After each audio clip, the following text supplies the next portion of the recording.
that they were involved in. There's no doubt that they were civilly engaged, that they were engaged in trying to guide the society in the correct way. Just like all of the prophets. And Allah subhanahu wa ta'ala, he points this out in Surah Al-A'raf, chapter 7, verse 75, wherein Allah subhanahu wa ta'ala, he speaks about those chief who were antagonistic to the Prophet Saleh. Of course, in the Eid Salat, one of the verses that we recite is Surah Al-Shams, and it speaks about the Prophet Saleh. About, the Prophet told them that, look, here's the miracle, here's the naqa, wa naqatullahi wa suqiyaha, and feed it, let it drink. But then they denied, and it was the chiefs who plotted and planned to kill this camel. And those who were mu'min among their society, as Allah subhanahu wa ta'ala points out, قال الملك الذين استكبروا من قومه للذين استضعفوا. So you had those who were arrogant, and you had those who were oppressed, and those who were weak. We find that same dynamic also today. Those who are arrogant, those who are perhaps chiefs, those who are in a position of leadership, but they're not humbled by that position. As we see that the Ahlul Bayt, alayhim afdalus salatu wassalam, or any of the Anbiya themselves, they were.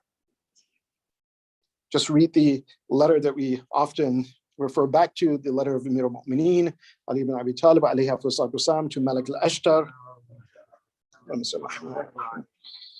And you understand how a person of Allah, how they perceive that responsibility of leadership, that it's not something that they have iftikhar or they're proud about. No, they see it as a responsibility, and as a responsibility to take people towards Allah subhanahu wa ta'ala. And likewise, we see the advice of Luqman, very advice that Imam Sadiq alayhi salam, and Imam Baqir alayhi salam, they give to their companions, and they quote Luqman and what he tells his son. What was that pearl of wisdom?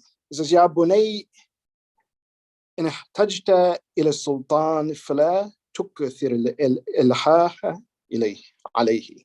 Says that, so my son, that he says that if you are in need of someone in power, meaning that you must go to them for some reason, says, then do not do this in a way that you are putting pressure on that individual, that you are doing it in such a way that it presses them.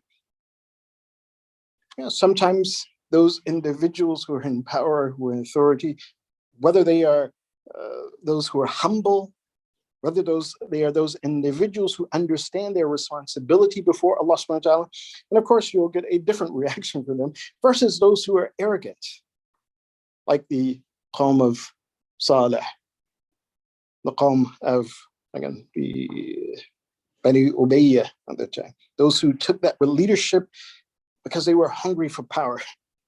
But in either case, as Luqman, he tells his son, he says, those who are there in that position, he says, do not press them much. وَلَا تَطْلُبْ, and mostly this is perhaps for those who are arrogant and they do not understand the weightiness of that position that they're in, that they're responsible. وَلَا تَطْلُبْ حَاجَتَكَ مِنْهُ إِلَّا فِي مَوَاضِعِ الطَّلَبِ. He says, and don't go to them unless you really need to. Only in that time in which it is necessary to go to them to fulfill and to get your need. And what time is that? And Luqman, he's educating his son. He says, and there's a time that you go. Not any time, not every time. He says, وَذَلِكَ حِينَ الرِّضَى وَتِيبِ النَّفْسِ. So you go in a moment where that person who is in a position of authority or leadership, that yes, things are perhaps relatively relaxed around them and in a position of satisfaction. And when that person is kind-hearted, He says, at that point, then yes, go and seek your hajat, seek your needs. So Luqman, he's giving this pearl of wisdom to his son, how to interact with power, authority, someone who is in leadership, and particularly if that leadership is not among those individuals who, again, they understand their mas'uliyah, their responsibility to be a responsibility before Allah subhanahu wa ta'ala. Because of course that type of leadership is different. Look at the leadership of Rasulullah sallallahu alayhi wa sallam. His leadership was such that whenever anyone went to Rasulullah he would answer, he would respond, he would sit, and it was actually Allah subhanahu wa ta'ala who told the ummah, he says, listen, wait a minute, when you go before Rasulullah, you get your answer, you go to his home, he says, and then you leave. Don't stay and linger. He says, why? Because the Prophet yastahi, he is shy to turn someone away. So Allah subhanahu wa ta'ala had to reveal an ayah that, if you have business with Rasulullah, go to Rasulullah, ask your business, if he allows you in, you sit with him, you eat, you discuss, and then you part your ways. Why? Because Rasulullah is not going to turn you out. If you stayed 10 hours of Rasulullah, he's not going to turn you out. He's going to say, okay, sit, and he's going to discuss with you. But Allah says that, no, this is not appropriate. You be mindful that Rasulullah sallallahu alaihi wasallam, that he has so many other responsibilities. There are so many other people who are also, they want to ask questions from Rasulullah. They want to engage with Rasulullah. So Luqman, he is telling his son, he says, yes, when you interact with those individuals, and particularly if they're not someone who is mindful of their duty and their responsibility before Allah subhanahu wa ta'ala in a position of leadership, that you only go to them, again, at those moments where you know that, well, maybe something special happened in your life. So therefore, that person who is heedless of his duty to Allah subhanahu wa ta'ala in that position, that, they'll be kind on that day. That day you will be able to get your hajat from that individual. Then he tells the son, he says, وَلَا تَضَجَرَنَّ بِطَلَبِ حَاجَةٍ فَإِنَّ قَضَاءَهَا بِيَدِ اللَّهِ وَلَهَا أَوْقَاتٍ. He says, and then also do not be shy with regards to seeking or putting out your hand for your hajat, and sticking out your hands and asking for your hajat. But when he's talking about this, he's saying, ask your hajat from Allah subhanahu wa ta'ala. La tadajaranna bitalibi hajatin fa inna qada'aha biyadillah. Why? Because those hajat that you need, those things that you require, they're in the hands of Allah subhanahu wa ta'ala. And they also have a time. There are awqat when also you make dua to Allah subhanahu wa ta'ala. Yes, you can make dua to Allah subhanahu wa ta'ala in any and every time. But then there are special times. One of those times, as we mentioned, as the great month of Ramadan has passed us, was in the month of Ramadan. One of those times of hajat as well is on the day of Jum'ah. And even particularly on the day of Jum'ah, right before the ghurub, right before Maghrib. One of the prime times to make dua and ask Allah subhanahu wa ta'ala for your hajat. So do not become bored, or do not just think that, I shouldn't ask my hajat, I shouldn't stick out my hands for hajat, but you extend your hand in hajat to Allah subhanahu wa ta'ala. Because Allah subhanahu wa ta'ala, He will fulfill that.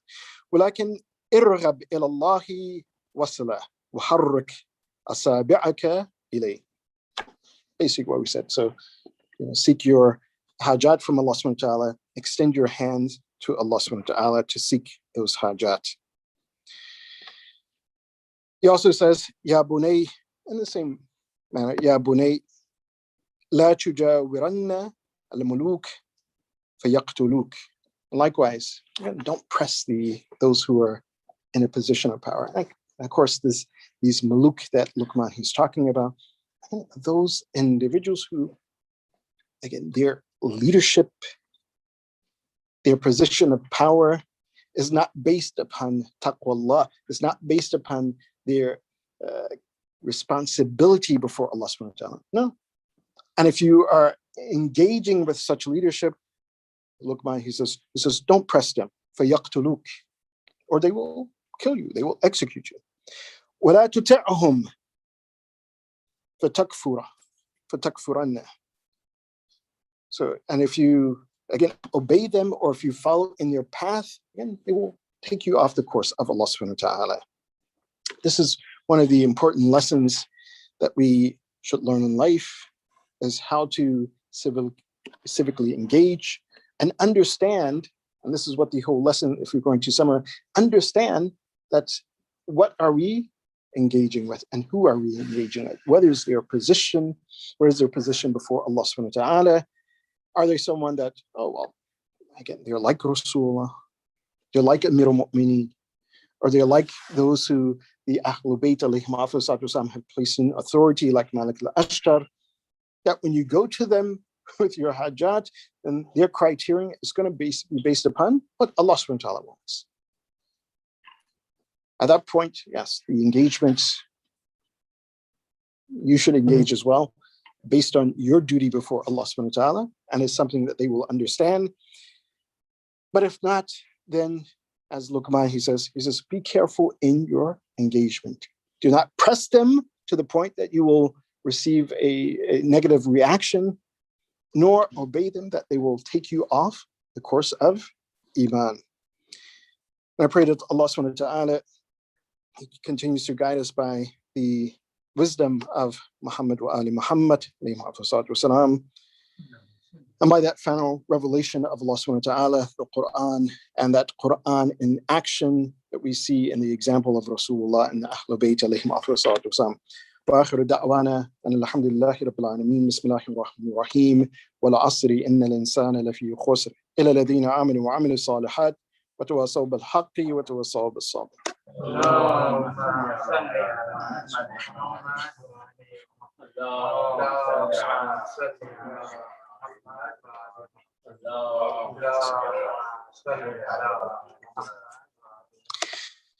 أعوذ بالله من الشيطان اللعين الرجيم بسم الله الرحمن الرحيم وبه نستعين ثم الصلاة والسلام على أشرف الأنبياء والمرسلين الرسول المصدد المصطفى الأمجد أبي القاسم محمد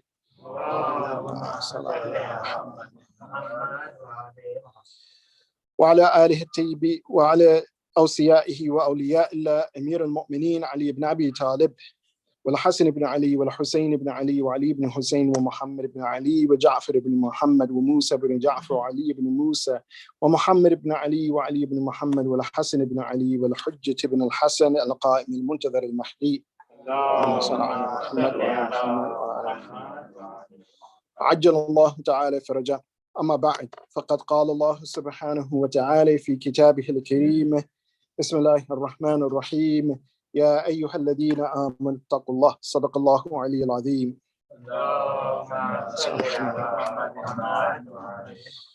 First and foremost, I advise myself for taqwallah, consciousness of Allah subhanahu wa ta'ala in every action. Then I advise each of you for taqwallah, consciousness of Allah subhanahu wa ta'ala in every action. This idea and concept of taqwa, as we all know, that it is something that is very important in Islam. It is the cornerstone of our deen, of our faith, of our iman, as the Ahlul Bayt alayhim afdalus states.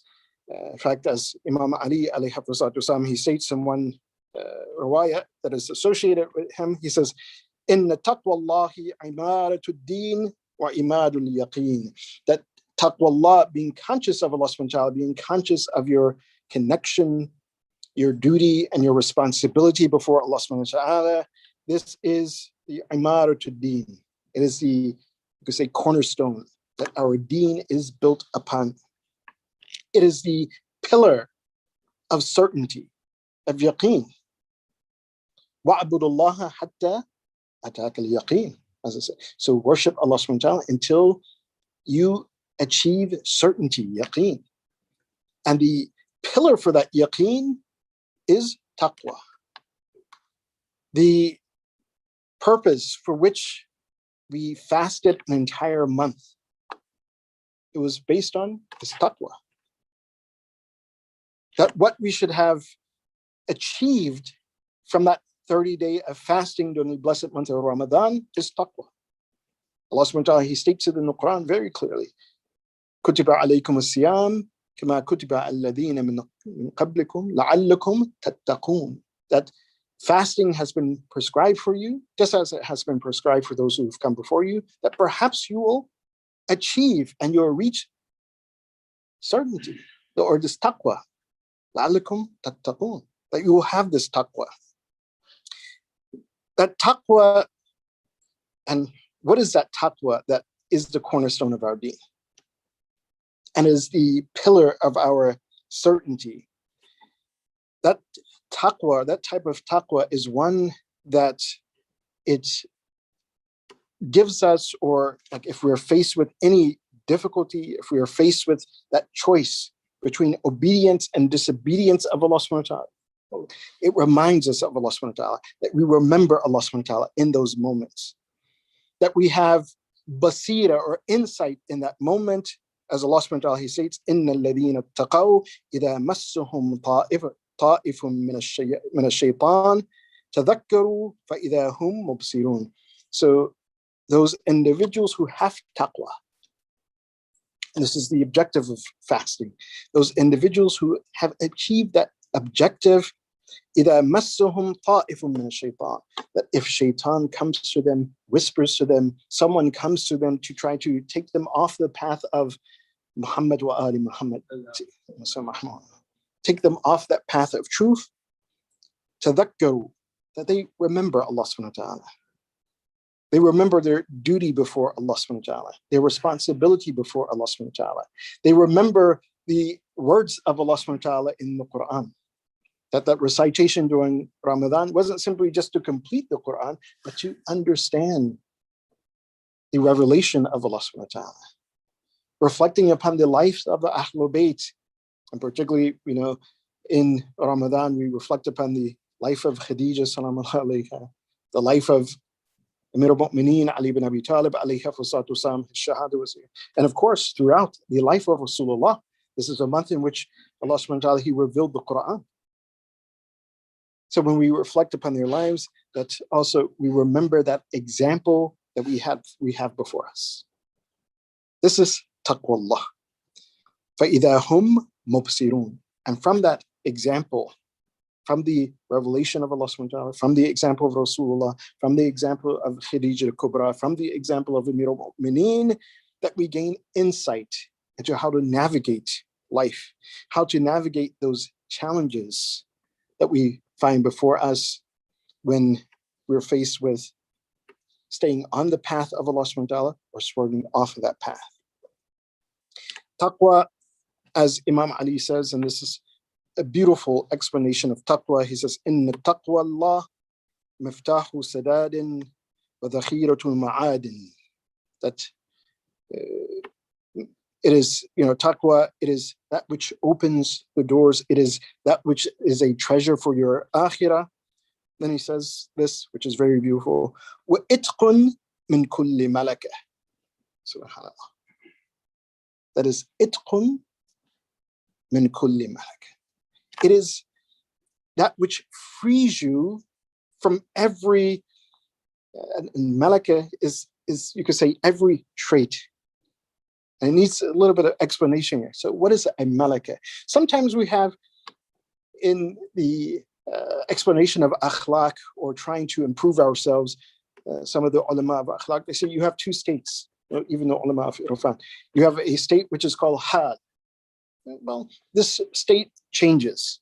That one day I'm happy, next day I'm sad, next day I'm mad, next day I'm glad. So these are states that changes. But malaka, on the other hand, is a trait that a person has. So let's say, for example, a person has a trait of just being stingy, for example, meaning that this trait has now become a malaka. It's become that person's character, meaning that it is rooted in the way that individual operates. Everything they think, oh no, I'm not going to do it fair, I'm not going to do this. If they're asked to give charity, it's like, they want to hold back. It becomes a malakah. Just like sometimes, unfortunately, sometimes lying as well.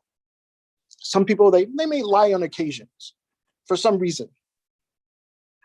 And that's a hal, that's a state. Maybe something they're trying to avoid embarrassment, so they lie. Okay. But then some people, they are habitual liars, meaning that it's just a complete part of their personality. Good example of Trump.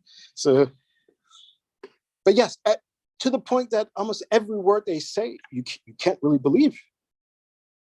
So that becomes a malakah. Becomes something that actually becomes more difficult when to change about oneself. But it can be changed. And so Imam Ali alayhi salam, he's giving us the key to that change. What is the key to that change? That if we have any negative characteristics or traits that is rooted in who we are, our personality, in a way to change that negative trait or personality we have to something more positive, it comes through taqwa. And the taqwa, as Imam says, itqun min kulli malakah. Itqun min kulli malakah. That means that first and foremost, we have to understand, what is that negative trait that I have of myself? What is that quality that I need to change? That is something so rooted into me, it's almost like second nature.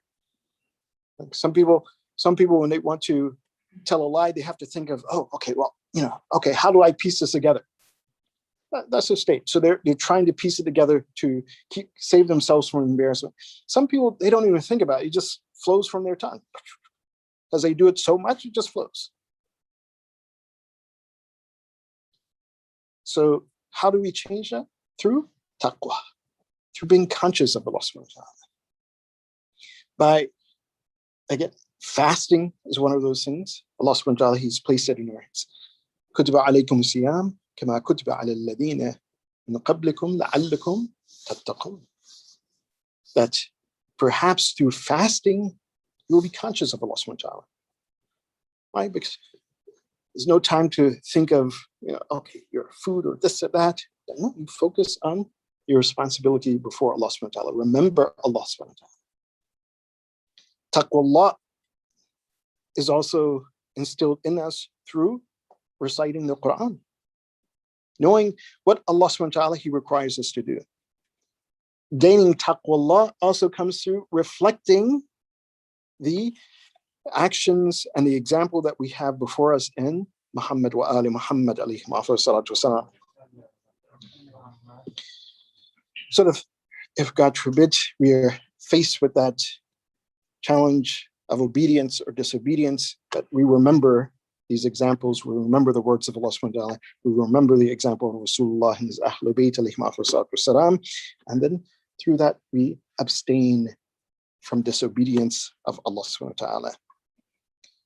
And thereby our taqwa will be that foundation of our deen, of our religion, that pillar of our certainty, and that which frees us from every negative trait and action. And I pray that Allah subhanahu wa ta'ala, that He increases all of us in taqwa, that our consciousness of Allah subhanahu wa ta'ala is not simply in the month of Ramadan, where we are constantly thinking of Allah subhanahu wa ta'ala, reading His Quran, worshiping, making dua to Allah subhanahu wa ta'ala, but it continues for the rest of our year, inshallah. And thereby our taqwa becomes firm, our taqwa becomes that malakah, that innate and ingrained trait within ourselves, that we are able to steer clear of all of the whispers of shaitan. And I ask Allah subhanahu wa ta'ala to forgive our sins, to cover our shortcomings, to grant us our needs, to have mercy upon our deceased ones, to cure those who are ill among the mu'mineen, mu'minat, and all those who are ill and who are suffering from the COVID, from this pandemic. May Allah subhanahu wa ta'ala lift this pandemic from us, from the world. We ask Allah subhanahu wa ta'ala to hasten the reappearance of Imam Zaman, and to make us among His helpers, His companions, and those who sacrifice their lives for Him. Bismillah. بسم الله الرحمن الرحيم. اللهم اغفر ذنوبنا واستر عيوبنا واقضي حوائجنا واشفي مرضانا ورحم امواتنا وعجل فرج مولانا صاحب العصر والزمان، وجعلنا من اعوانه وانصاره والمستشيرين بين يديه وتحت لواء بحق محمد واله الطاهرين. اللهم صل على محمد. واخر دعوانا ان الحمد لله رب العالمين. بسم الله الرحمن الرحيم. والعصر ان الانسان لفي خسر الا الذين امنوا وعملوا الصالحات وتواصوا بالحق وتواصوا بالصبر. اللهم صل على محمد.